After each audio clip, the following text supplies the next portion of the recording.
je constate que on fait monter des enchères inutilement. Et moi, je voudrais simplement vous lire 3 lignes. Mais ce serait bien si vous pouvez le filmer. Nous nous engageons solennellement à accepter le verdict des urnes tel que proclamé à l'issue du scrutin par la Commission électorale indépendante CEI et le Conseil constitutionnel, signé Laurent Gbagbo et Alassane Dramane Ouattara, le 27 novembre 2010. Alors, ce que je voudrais dire, c'est que... On ne peut pas refaire les élections. On ne peut pas refaire les élections, mais c'était bien à préciser, parce qu'aujourd'hui, conformément... Je termine, monsieur, conformément à la constitution ivoirienne qui est reconnue par la communauté internationale, le président élu, c'est Laurent Gbagbo.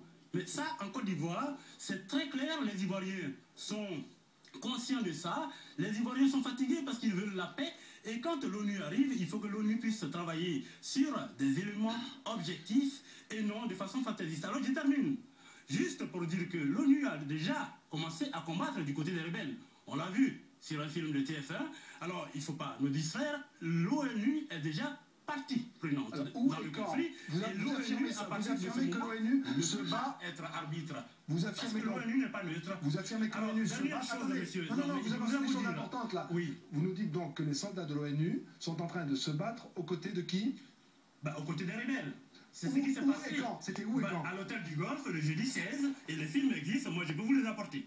Les films existent, les casques bleus de l'ONU ont tiré, étaient en position de combat aux côtés des rebelles, et ça c'est bien quelque chose qui est clair et qui est affirmé. Il n'était pas en position de légitime défense? Non, pas du tout.